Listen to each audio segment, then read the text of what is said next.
So for many, Lunar New Year represents the start of a new cycle.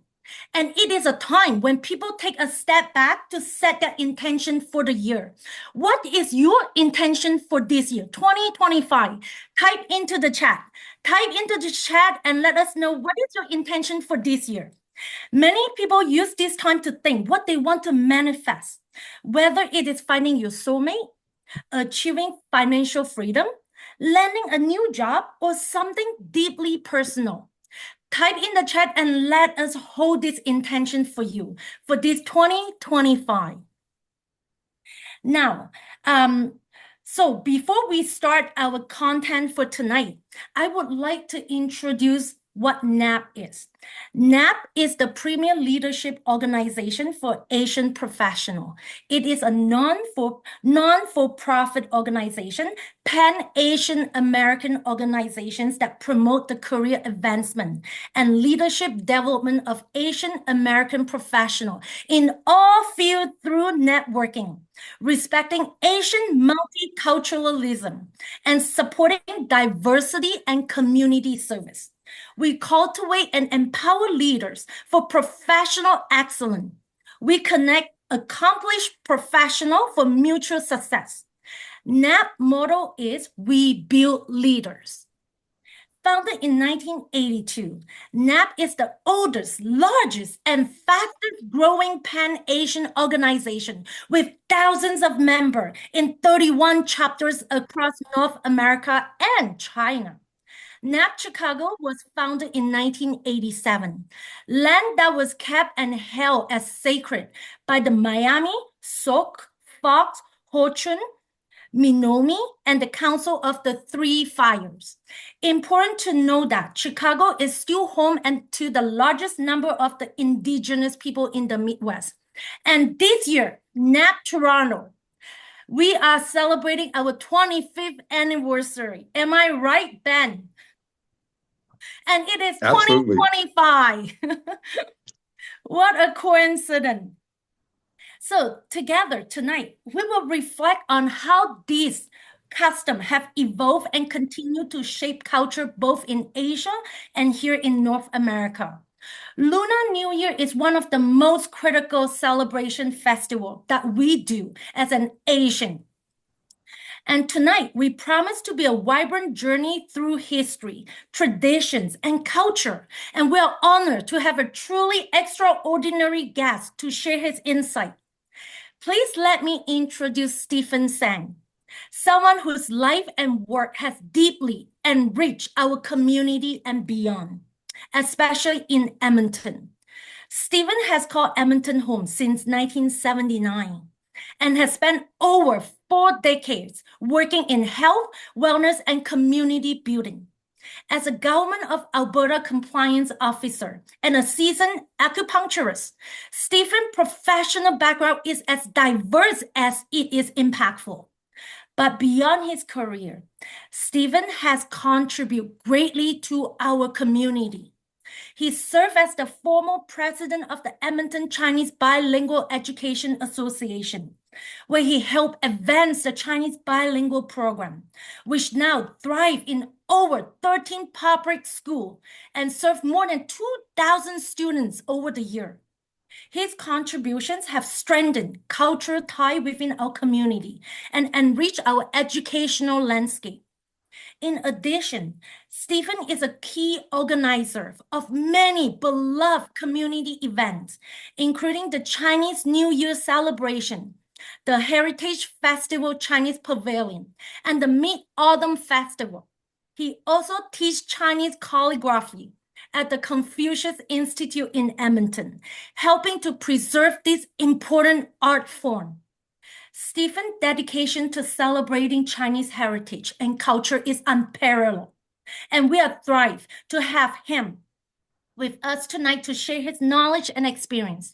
Please join me in giving a warm welcome to Stephen Sang.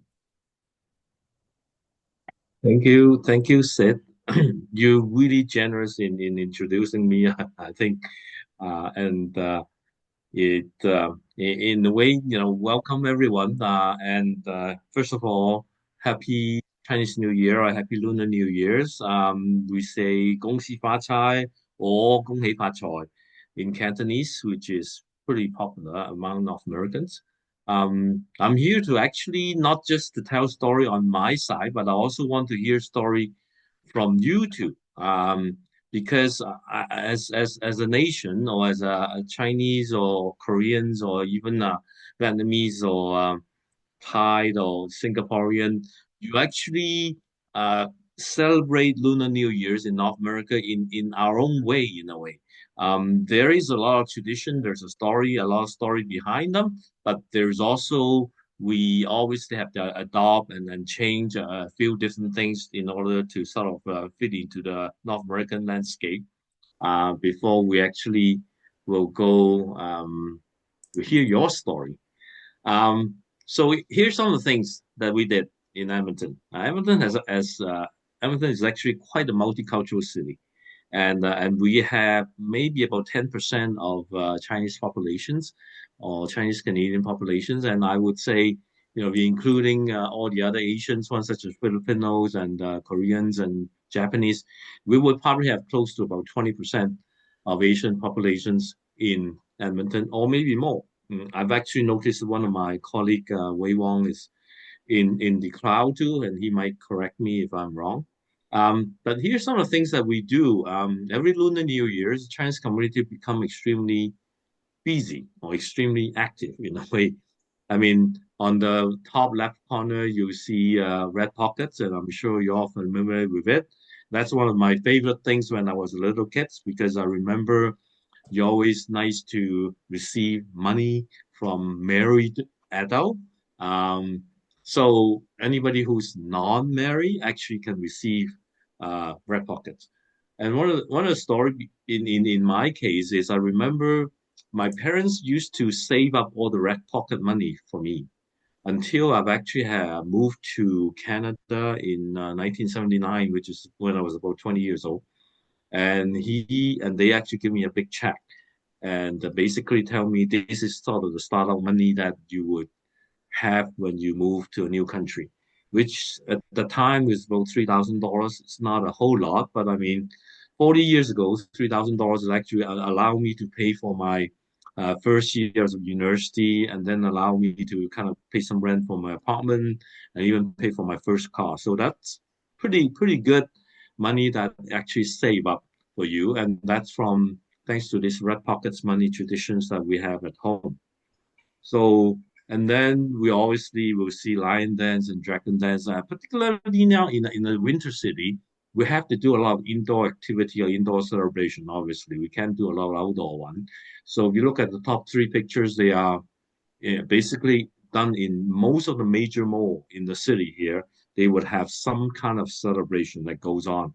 I've always said that Lunar New Year's it fall on the weekdays, most of the times fall on the weekdays, and we don't have a holiday. So usually the weekend before and the weekend after has tons of celebration, events that goes on in the mall, banquets that goes on within the community.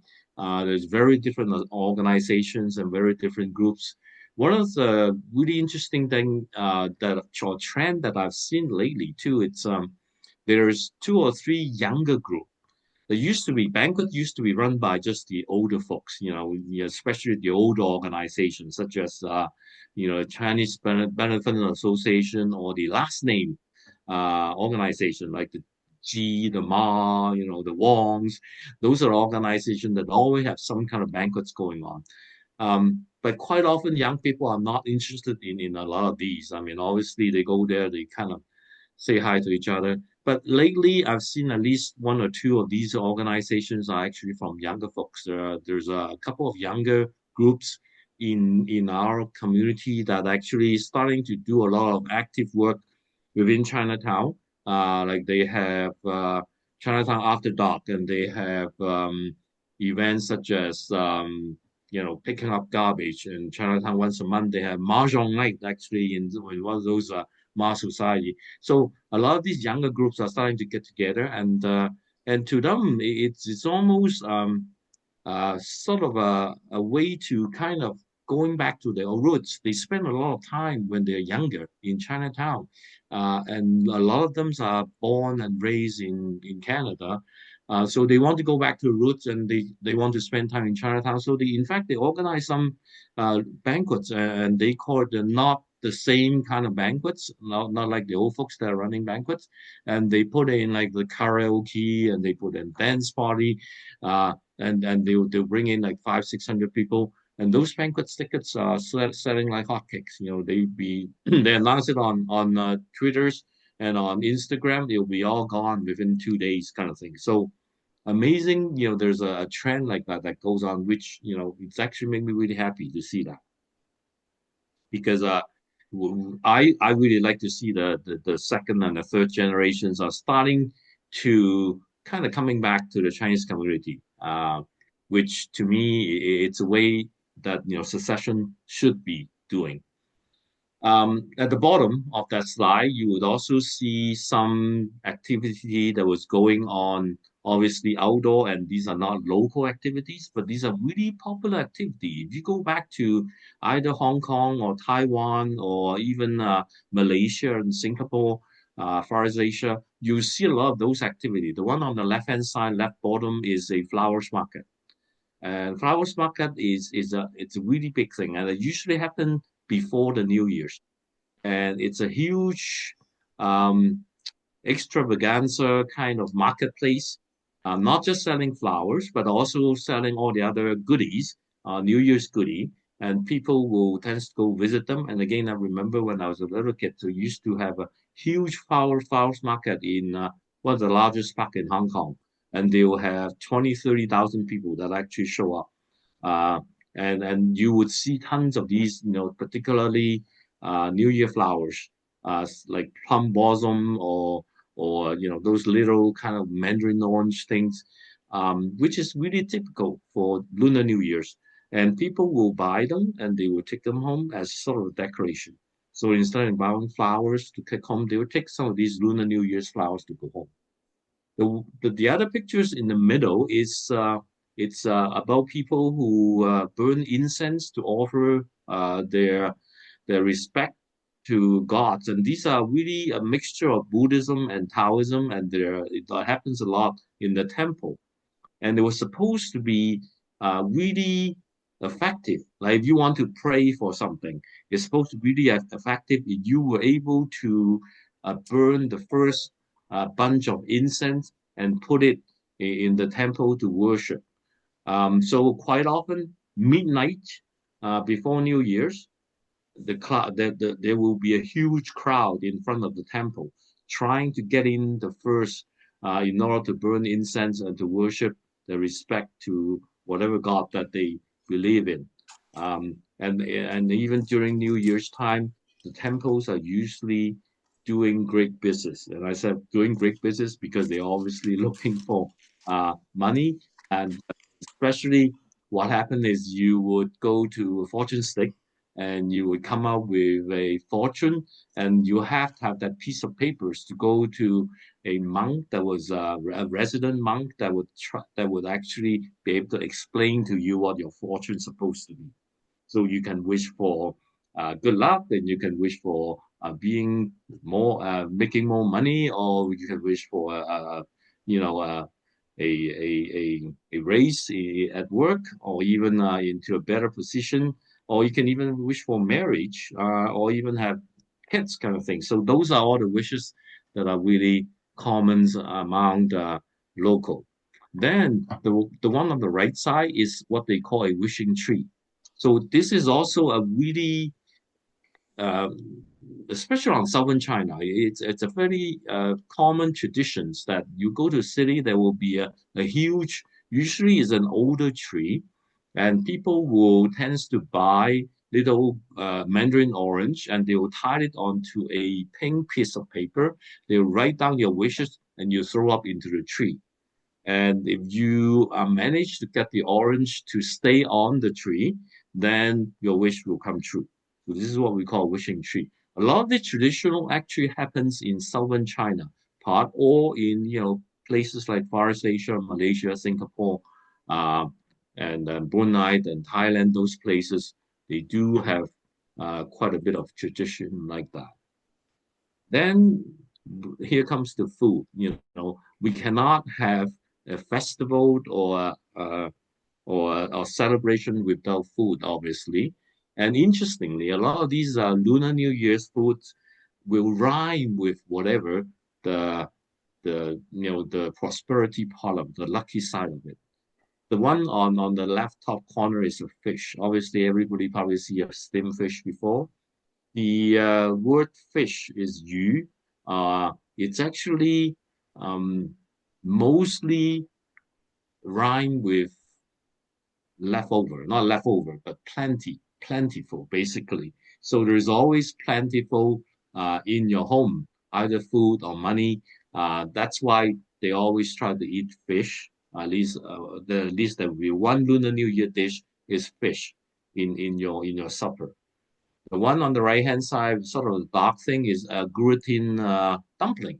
It usually comes with a sweet soup, sorry, and that's tong yun, which is the dumpling. And there's a story behind that too. In fact, in the old days, they believed there's a kitchen god that lived inside a kitchen, and the kitchen gods will go back up to the heaven and to report how the family does over the years.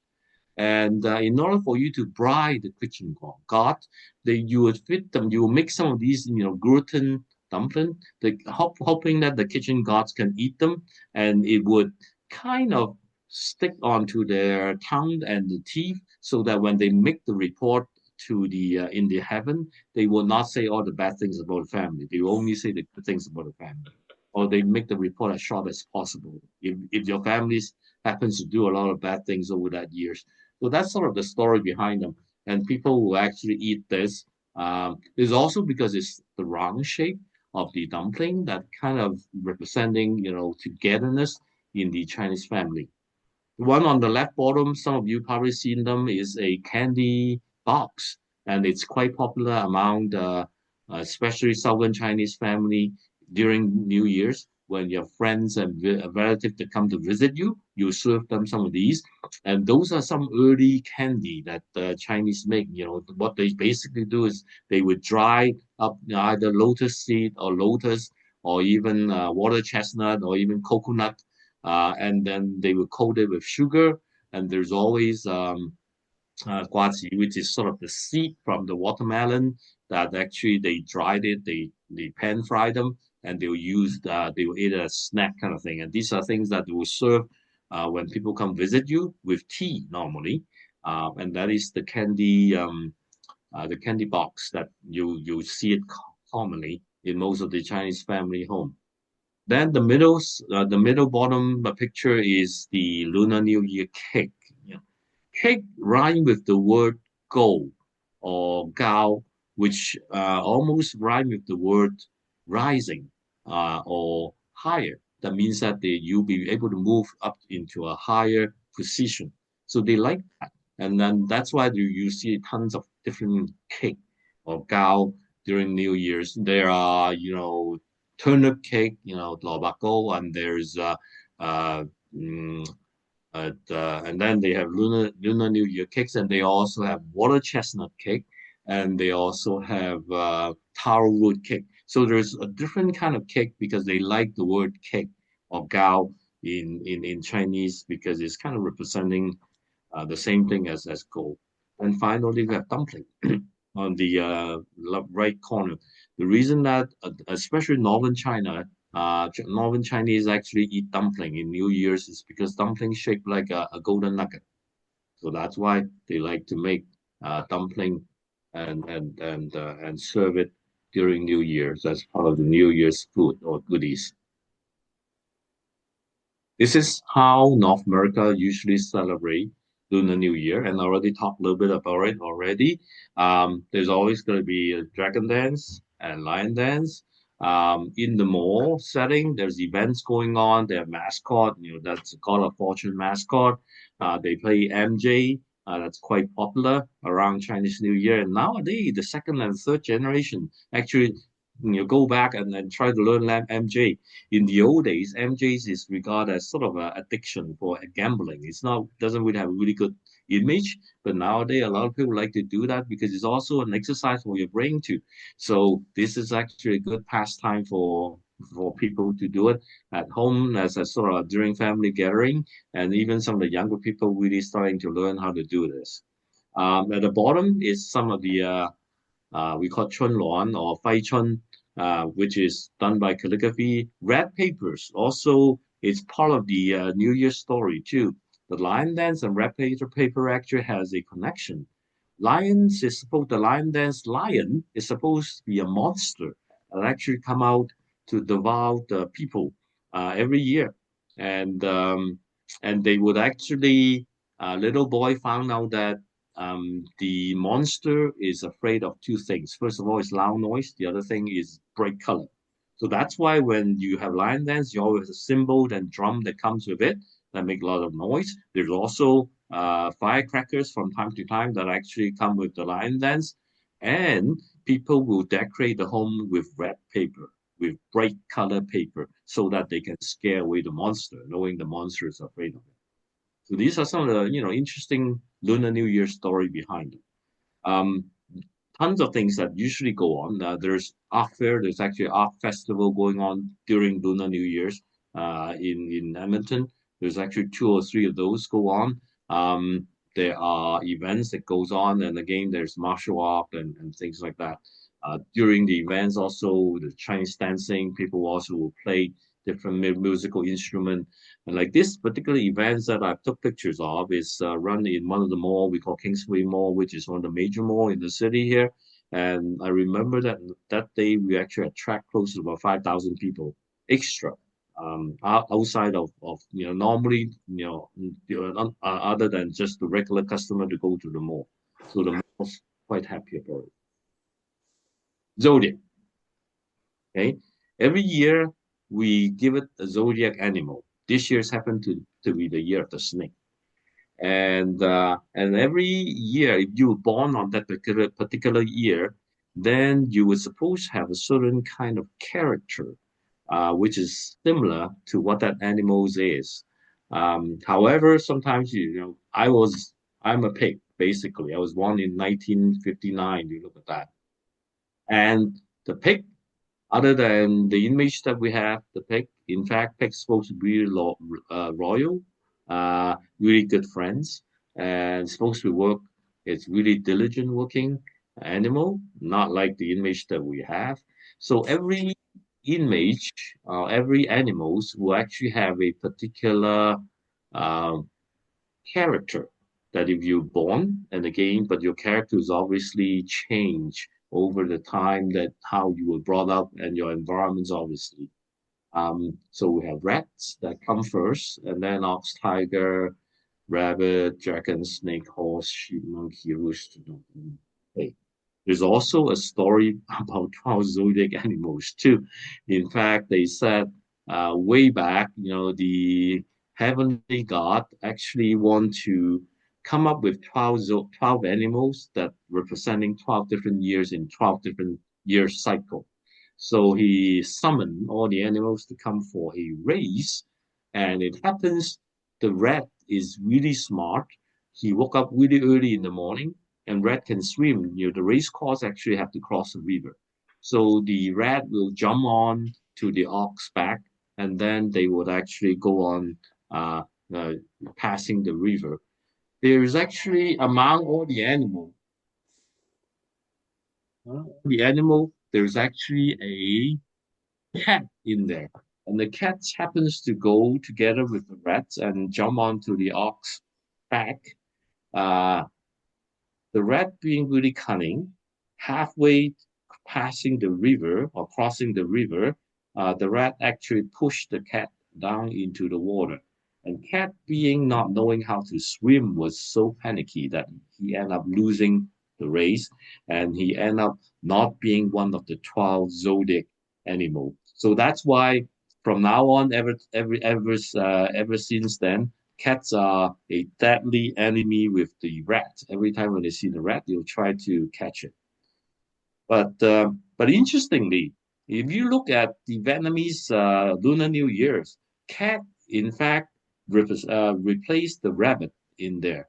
So there is actually a year of cat in the 12 zodiac. If you are in Vietnam and you're passing a Vietnamese Lunar New Year, so there's always a bit of variation in there. But here's some of the story that I have. Um, so having said that, I would like to start asking people to see to tell us your story. Sid, I'll pass it back to you.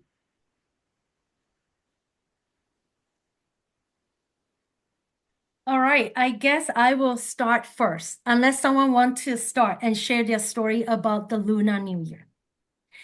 Well, for me, Lunar New Year always bring back some special moments and memory from my childhood.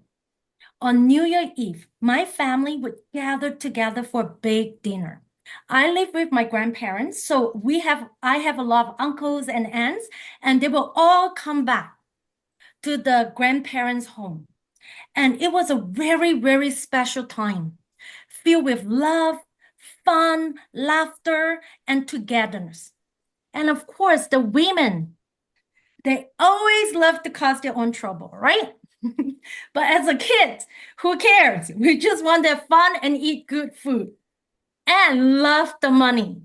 So I really miss those times, especially right now in North America, where the way we celebrate this festival is so different from Asia. This year, especially this year, I find myself really, really miss my family, longing for my family and my grandparents and my uncle and my aunt and my cousin. I believe our roots are like the foundations of a big tree. And we, as a second, third, fourth, fifth generations of your own family tree, you are the fruits of the tree. And without connecting back to our heritage, we can really feel unstable. So tonight, I really encourage everyone who still have their grandparents and their parents, spend more time with them, showing them your gratitude, your appreciations, and your love. So New Year is always a special time for me. And when I was young, my grandparents will always hire those lion dance to come to the house and do the performance. And in Canada, I don't want my children to lose that. So I used to, every year, I will hire a lion dance team to come to my house and do the performance in front of my children. And of course, every year I have a big party. I will invite all my cousins with their kids over. And then it is a big show on a Lunar New Year in Edmonton for me for long, long time until COVID hit. So nowadays, my kids are growing up. I no longer do that because it's a lot of work to do the cleaning and the cooking. And I'm just too tired and too lazy for that. So anyone want to jump in and share how they celebrate their Lunar New Year?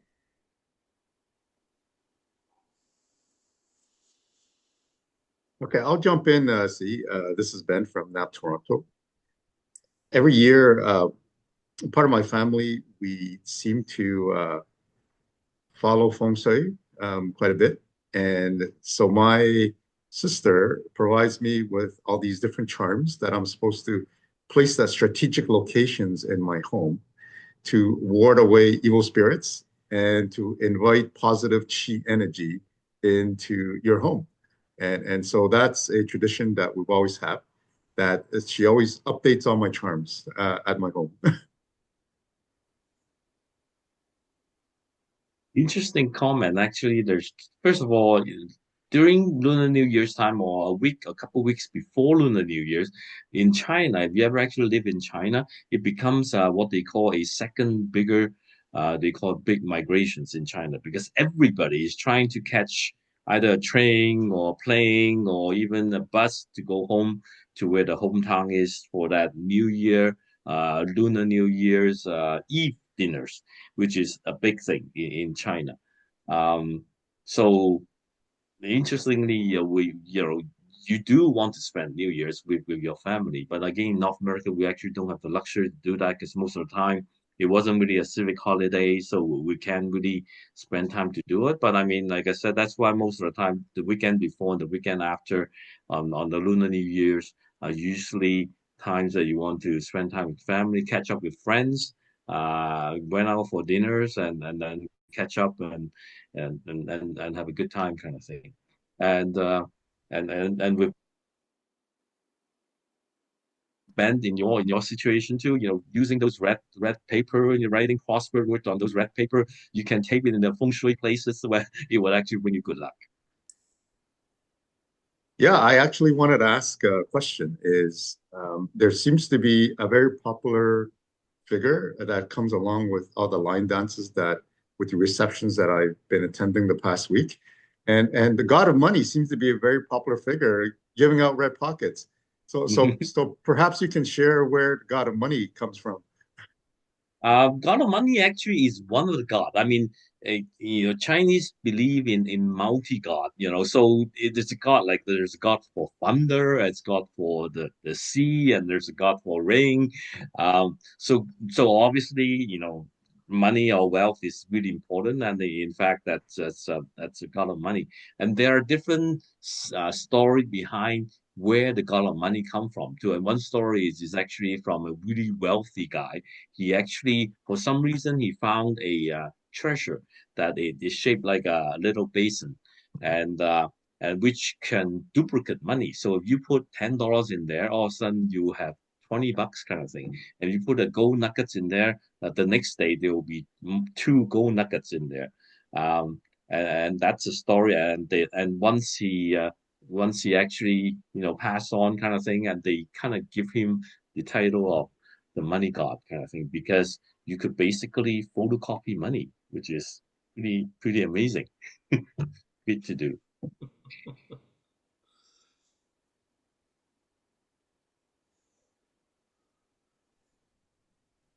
Anyone else with stories that you or traditions that are part of your family and that brings back childhood memories and that you actually maybe want to pass on to your kids?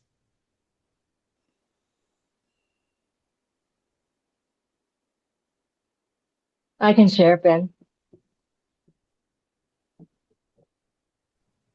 Can you hear me? Welcome, Cecilia. Yeah, we can hear you. Hello. Well, Hi. welcome. Yeah.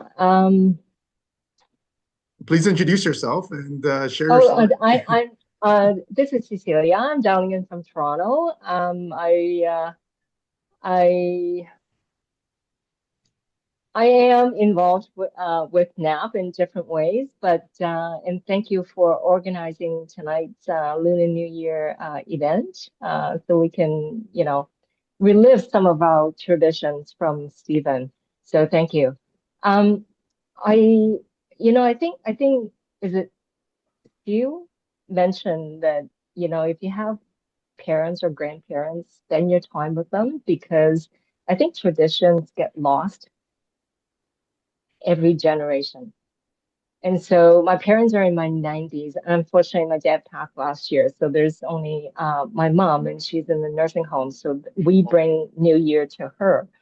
Um, and for me, I started a tradition of my own a few years ago. Every year, I would write my own um, I don't know what you call it, Faicheng.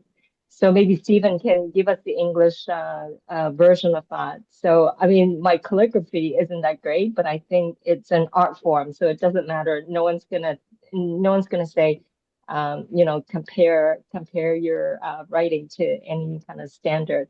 So that is something that I have created myself a few years ago, and I tried it because I have, a daughter and a granddaughter 2 years ago. So I kind of have to maintain some of that myself, like having a New Year dinner, because my siblings, they don't really do a whole lot. So I think it's very unique, and I like to pass some of that. And having dinner is the bare minimum, and to the part of tradition that I can keep. And then also passing out the lycée. I don't think if you have children, I don't think they'll let you get away with not doing that. So yeah. And we're trying to pass it down to the 2-year-old as well this year, teaching her how to say 恭喜发财 in Chinese. Yeah, that's it. Yeah, that's great, Cecilia. I mean, if you look at the pictures there, you still see the share screen. Those Python is the one that I've actually do it, and that's one of the things that I teach. It's calligraphy nowadays, and during New Year's time, I got pretty busy because I got requests from a lot of even company nowadays, a corporation that they would ask me to go there to start, sit there and set up a table and write some of these Python for their staff. Like I was in Echo the other day, and then I used to actually go to LV to do that in the store, and uh, and then I was in Deloitte. Actually, Deloitte asked me to go there to write Python for their staff. So it's become actually quite popular. And one of the good things about that is, through that you were able to, um, in a way, kind of show people how the Chinese language is about and how to write Chinese character. And you could explain to them, Chinese characters, unlike, English or French or there's no letter in there. You gotta write each character at a time, and you gotta remember roughly around 1,000 character before you can do reading and writing. So that's part of the cultural part that I really enjoy, passing on to people, especially to North American. Um, and as far as the story of Red Pocket go, in Fai Chun, there's a lot of four characters phrase, Mm. such as 龍馬精神 or, 恭喜發財 or even like 萬事如意, 心想事成, things like that. That actually they all carry really good meaning. And my kids being in the Chinese bilingual program, they actually learn Chinese ever since they from kindergarten all the way, and so every year, every Chinese New Year in the morning, that I would make them to kind of say out a few phrase, the lucky phrase to me before I've actually give them the red pocket. I'll make them do that, and they're glad to do that because most of my kids are pretty good in Chinese, and quite often my son will kind of rattle out 10 or 15 of these phrases, and then you said that is that enough kind of thing. Then I'll give him a red pockets kind of thing. So that's kind of some fun things that we do in our family. Even though my daughter is my daughter's in 27, 28, my son is like 24, 25, they still do that. Mm. Just out of curiosity, does everybody light incense? That part of your traditions? Yeah. As in bison, or what are you referring to? Bison it's usually done in a temple, but you also quite often. I know my grandma did that, and even Mhm. my mom actually are following my grandmother doing that, and they would have a place that they could have a little uh, container with ashes. Then they have a couple of incense that put in there. Quite often it would face two little electric candle that they put on the side, and then sort of a red thing, either a mirror or something like that. Or some of them will put in a little figurine. It could be a figurine. I mean, like I said, Chinese believe in multi-god, so they actually have different kind of god kind of thing. So there will be a god for like if your career is enforcement, like if your career is a police, then you would have 关公 in there, Mm. which mean it's a martial art actually general. But if you are in business, you would have maybe Choi-sun in there, because that's your god of money because you want good business in there. Quite often they would actually have a Buddha face in there, or if you would just you want to have kind-hearted, then you have Gunyam. Like my grandmother's always worship Gunyam, which is sort of a female god, and she was known to be really kind and really generous, and really big savior for a lot of people. So so everybody has sort of their favorite god that you would actually put there as a figurine and to buy some or to worship that. Yeah. Uh, and So, then yeah, they grant your wishes through too sometimes. Yeah. right. Ben, I was actually asking you what you meant by incense, like the scented for aromatherapy or what Stephen just shared. Maybe you can elaborate. It's what Stephen just shared, the traditional Oh, okay. incense. Yeah. Okay. Thank you. And I was just gonna comment on Stephanie. For people who are sensitive to the very strong smell that might come up out of a traditional incense, there's an app for that. Mm-hmm. Because I mean, nowadays even the tempo actually changed a little bit. It used to be really smoky inside the temple because everybody have the incense inside. And in fact, most of the temple nowadays they changed the policy that they only allow incense burning outside of the temple. So they would have a big container outside.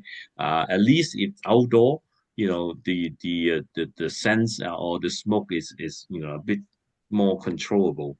Uh, and like Ben said, there's different kind of incense too. Some might not be as sensitive or as as fragrant as the other kind of thing. So you could actually pick some of those that are not as sensitive as the scents are not as strong to burn it. Talking about incense, it just reminds me of on New Year, on New Year Eve, or even a few days before New Year. My family tradition is we will buy a lot of incense and all the all the necessary thing to go and pray for our ancestor. And then on New Year Day, we will purposely pray to our ancestor. And it always when I was young, I just think that what the heck is this? I don't understand this. I don't like the incense. Everything looks so not cool. But as I get older, understand more, and really want to go deeper and deeper into my roots, I start having more and more spiritual connection with my ancestor. So 2 years ago, when I go back to Asia to celebrate Chinese New Year with my family, I love to wake up early in the morning because I just love the fresh air. And I remember Chinese New Year on that day, I saw three butterfly.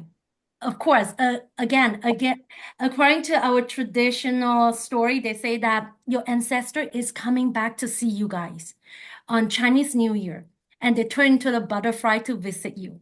And so ever since, every Chinese New Year, I will really pay attention to my surrounding because I want to see if there's any sign from spirit or from my ancestor that tell me that they come to visit me. And this year, again, well, it's -30, so there's no mosquito, no birds in Edmonton. But then I have dreams. I have dreams of my grandma, my uncles, and my grandpa. So I'm just curious, any one of you experienced that? Like that special connection with someone who is so dearly in your heart that has passed and moved on to a different realm?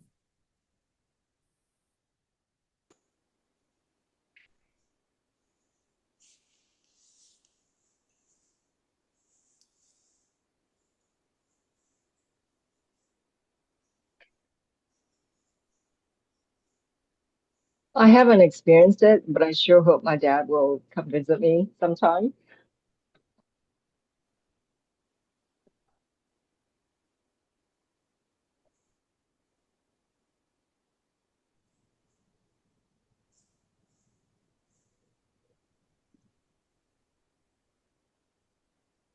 So, Stephen, you mentioned some of the methods that you're using because an important part of celebrating certainly sharing this tradition with future generations, especially our children, so they get connected to what is an important part of our culture. And so you mentioned some of those techniques that you've used. What else could you suggest to the attendees for tonight's session? I it's can be, I wouldn't call it a technique, but I mean, I've used every opportunity to. I mean, storytelling is extremely powerful, regardless of which culture you're in, obviously. So I mean, when I talk about Lunar New Year's, I always bring out some story that has, and then usually most people, it doesn't have to be just little kids, even adults, and as long as you haven't heard about it, then you would wonder, why, for example, story about the lion dance, a lot of people probably see lion dance, but I mean, they probably don't know the story behind them. Story behind, some of the food like dumpling, and again, if you know some of the story behind them, you would kind of understand why they do that. And in fact, I always said that, education or part of storytelling is part of the way that you could bring the gaps closer to each other, either generation gaps or racial gaps that you could actually, you know, connected people together that way. Um, Quite often that you would actually try to, I mean, the really little one, you start playing games with them, like board game. There's in some of our events that we do, we actually have some traditional board game like Chinese chess, or even the game of Go, um, or the mahjong. Those sort of things that the little ones will be interested. And I just recently discovered it's a really old game they call Pitch Pot. I don't know whether you know that game or not, but you might want to look it up. You can Google them and you find Pitchpot is a really interesting game that in fact it dated back in ancient time. It's all the noble. It's one of the best pastime. Is what they do is they have arrow, and they would put a pot further, like maybe about 8 to 10 feet away from it, and they'll throw the arrow. The arrows will go into the pot. It's almost like a carnival games that we have nowadays. But in fact, it was actually done in China way back, and this games has been dated back almost 1,000 years ago. And now I've actually bought some of those, props from a pitch pot games that we do that. We also put together a fortune stick. You take a look at the at my share pictures right now. At the bottom part, you see a whole bunch of red envelope with some yellow piece of paper. When you go to a temple, you would shake, one of those bamboo stick, and until one of them actually fell off the little container, and the stick will usually have a number on it. So you take that number and then you will look for a what they call qim, which is sort of a little piece of paper with a fortune written on them. And quite often they were written in either a poetry form, so it is not really easy to understand. So you have to take it to a monk that was a residential monk that actually lived in the temple, and he would explain to you what that means. And first of all, you have to tell them what you are seeking, what you wish for first. Say if you wish for marriage, then it would have a different meaning than if you wish for money, or you wish that you would have a raise kind of thing. So it would actually, the little poem there will kind of tell you which direction that you'll be going. So we actually put together a game like that, which I've actually do some research a couple years ago, and then I collected all the different little poem that I have. In fact, one of the little tricks that I put in, because this is sort of in a festival kind of situation. If you go to a temple, there would be good poem and there would be really bad poem. So you could be you could lead with really good luck, or you could lead with really bad luck kind of thing. So they call it sung chim and then ha chim kind of thing. That means some are good, some are bad, and that's basically what it should be. But I didn't really want all the bad ones, so I combined three different set of poem that they normally use traditionally. I eliminated all the bad ones and I only put the good ones in there. And I created a game we call Fortune Stick. So we bought the Fortune Stick from Amazon, and then again the stick comes out and it has a little number in there, and then you go pick one of those yellow piece of paper, which again I translated into English so they can figure out their fortune kind of thing. So these are some of the things that we put together, and like a kind of traditional kind of games that we would actually hopefully that we can inspire some of our kids to like the culture more. And quite often you have to kind of give a bit of a modern twist into it. You can't always just go back and use the old methods to do it. You have to kind of make it more relevant to them, so that they could accept that a little bit easier. I always said that the Chinese Canadian or Chinese American who live in North America has almost a subculture, and you're not 100% Chinese, and you're not 100% North American. You're somewhere in between kind of thing. And quite often, I really like that somewhere in between, because the somewhere in between, in a way, it actually gives you an edge in the North American society. The way that I see it, we can always eliminate the bad part of each culture, and then just pick the good one in each culture, and then it'll work towards our own advantage. That's always I'm hoping to be. So speaking of everything that we do for Lunar New Year, it's customary as part of traditions to look out for things you shouldn't do, Mm. because there are certainly a list of them. So perhaps you can share some of them, because I know, for example, I've been told not to clean my house or things of that nature. So could you share a list with the audience that Well, these are faux pas or things we should stay away from for New Year's Eve and New Year's Day? Because I mean, it's over, but hey, we can always keep it in mind for next year. Sorry, on the And one subject of thing to add on to sure. Ben is like, why is Chinese New Year 15 days? I always have white people say, why is your Chinese New Year 15 days? Why is it not just 1 or 2 or 3 days? Almost every day has a special meaning in Chinese New Year, and like you said, it's traditional. They can celebrate anywhere between 10 to 15 days, and it's still within that Chinese New Year period that you're not supposed to do all the bad things, and you're supposed to do all the good and lucky thing. Talking about cleaning, first of all, you should do all your cleaning or your major cleaning before New Year's, especially during the New Year's Eve. That's when you should be doing most of your cleaning. As soon as New Year hits, the first 10 days or the first 15 days, you should not use your broom anywhere in your house.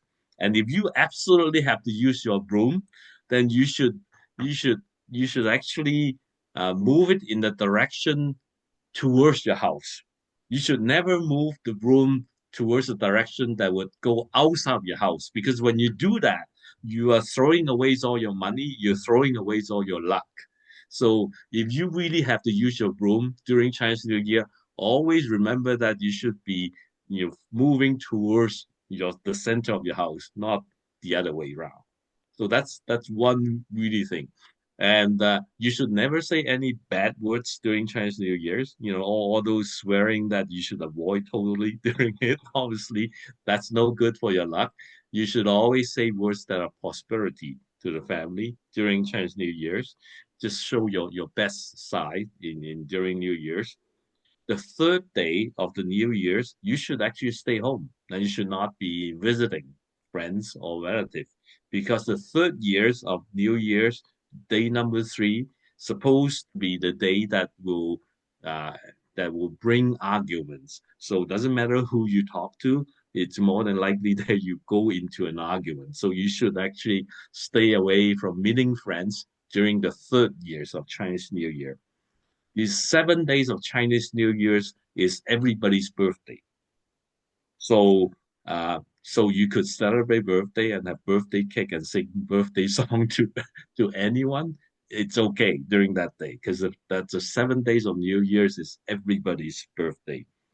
And I think one of the reasons, because I think Chinese calendar or lunar calendar has a leap month, and that month, if you were born in a leap month, and every 12 years you're actually missing your birthday, because your birthday fall on the leap month, so it only happens once every 12 years. So actually, if you don't have your birthday on that year, then maybe you can celebrate on the 7 days of New Year's kind of thing.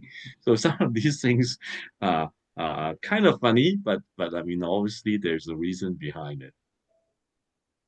Is And there any truth to there's other things that you need to avoid, which I can't think of it now. Really? Why? You should share it. I mean, it's like, I mean, is there anything to not using scissors and a knife to cut things? Yeah, because if you use things sharp, anything sharp that you will have a chance to cut yourself, and you don't want to see blood during New Year's time because that's really really unlucky. So you don't want to cut yourself definitely. And also, even wearing underwear, I think you're supposed to wear red underwear during New Year's to bring good luck. I mean, you should be wearing red clothes during New Year's, but if you don't have a piece of red clothes or you don't like wearing red, then you should at least wear red underwear so that you would not get jinxed for it. So we're going to end the evening with one more question that was posed by one of our attendees. And something that I'm curious about myself is who's that chubby fellow that typically shows up with a fan that dances with the lions? He's this character that's always there, but we take him for granted. So let's Yeah, put a yeah, spotlight that's on that chubby fellow. the chubby fellow is called 大头佛. Actually, he's got a big head, and he's supposed to be a Buddha.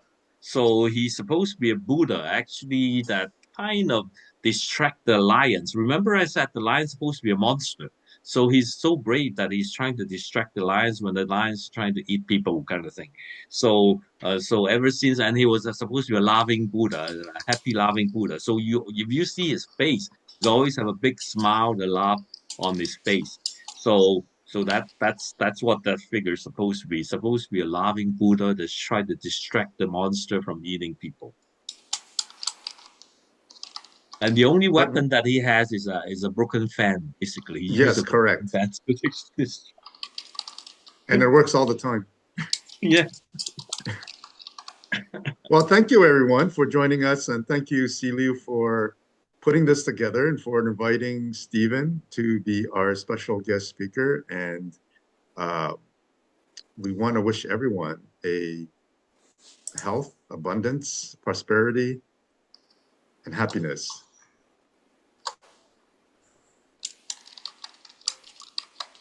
Thank you, Stephen. Thank you, Sue. Bye, everyone.